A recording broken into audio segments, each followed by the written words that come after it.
Di mana, Pak? Taman Kambing. Taman Kambing. Taman Kambing.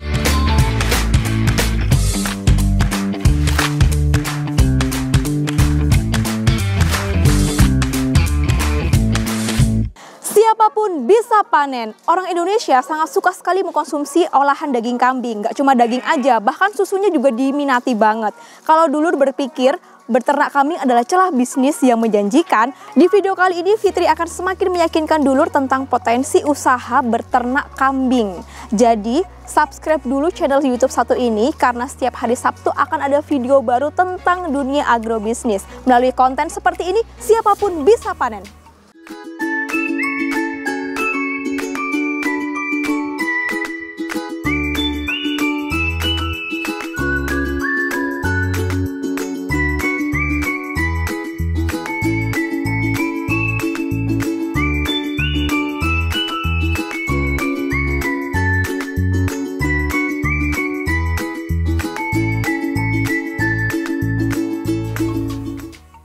Fitri sekarang sudah bersama dengan Pak Sukadi. Nah, Pak Sukadi ini adalah salah satu mitra setia GDM Organik yang juga peternak kambing di wilayah Sragen. Sebelum Fitri nanti bahas tentang analisa usaha seperti biasa, Fitri mau ngobrol dulu sama Pak Sukadi tentang dulu awalnya memakai GDM dari sejak awal punya anakan gitu ya Pak ya? Gitu ya Pak? Babon. Sekali beli babon. Sekali beli langsung babon. Katanya kalau misal di masyarakat itu beranggapan kalau pakai probiotik katanya nggak bisa beranak. Pak Sukadi sendiri responnya gimana sama mitos kayak gitu Pak? Ya dulu itu saya ya percaya. Terus, dulunya, masalah saya baru pertama kali kan pelihara kambing. Dikasih orang tahu gitu ya percaya, tapi lama-kelamaan kok beranak, udah nggak percaya lagi gitu. Dan sejak awal sudah otomatis secara langsung dibuktikan ya kalau saya buktikan. Dibuktikan kalau pakai probiotik GDM itu beranak.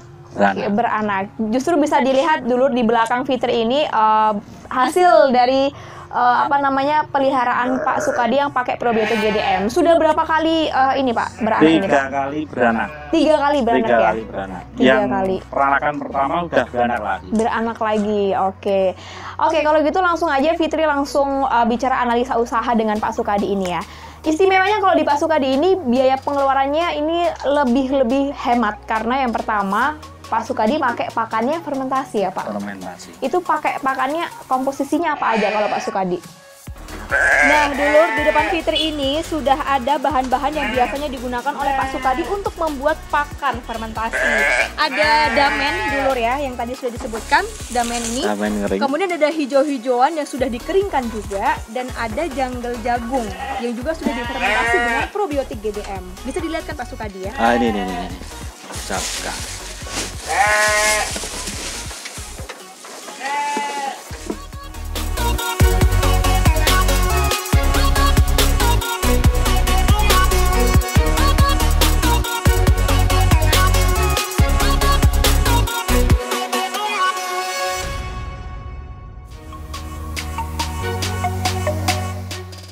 Nah, ini adalah janggel jagung yang sudah difermentasi dengan probiotik GDM. Jadi, bisa dulu lihat teksturnya seperti ini.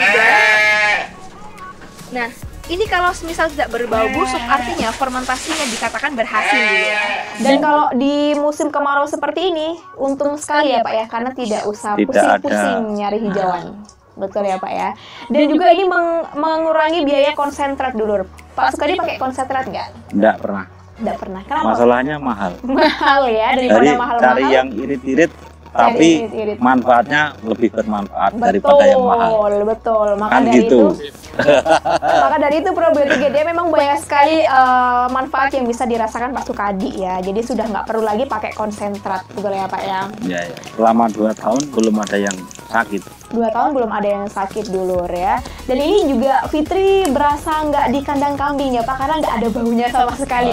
Kalau semisal nggak ada ini kambing berkeliaran ini ya, sama di belakang Fitri ini nggak ketahuan kalau Fitri di kandang kambing, nggak berasa sama sekali baunya. Jadi ngobrol juga enak kayak gini ya, menghirup udara segar juga dulu. Bukan di kandang kambing. Di mana Pak? taman kambing. Taman kambing. Taman kambing ya, nanti dibikinin taman-taman. Dan berarti kalau kita langsung total dari segi pengeluaran ya. Oke, kalau di kandang non GDM ini berarti biaya pengeluaran untuk probiotik GDM kita hilangi ya. Berarti ini anggapannya orang tidak pakai probiotik GDM ya. Dulu bisa lihat perbandingannya di layar ya. Oke, otomatis di kandang non GDM ini kita hilangkan biaya pengeluaran untuk SOC-nya ya. Dan Pak Sukadi ini menambahkan SOC GDM di biaya pengeluarannya ya. Kita bisa lihat perbandingan pengeluarannya di layar dan hasilnya juga bisa dilihat di layar. Bahwasanya kambing yang memakai GDM ini lebih berat ya Pak ya daripada yang non GDM ya Pak. Otomatis kalau semisal lebih berat, harga jualnya pasti lebih mahal juga ya. Lebih mahal juga. Di musim kemarau panjang, kebutuhan pakan hijauan bisa diganti dengan pakan fermentasi tongkol jagung menggunakan GDM yang jauh lebih murah. Kandang GDM juga tidak memerlukan pengeluaran konsentrat. Dengan hanya mengandalkan suplemen organik cair GDM, Pak Sukadi berhasil mendapatkan total pendapatan sebesar Rp30.800.000. Lebih untung hingga mendekati Rp10.600.000 dibandingkan kandang non-GDM. Di video berikutnya, tim GDM yang mengawal Pak Sukadi akan buka-bukaan tips beternak kambing agar bisa meraih keuntungan maksimal. Jangan lupa subscribe agar Anda tidak ketinggalan videonya. Bersama GDM Organik, siapapun bisa panen. Go Organik Indonesia!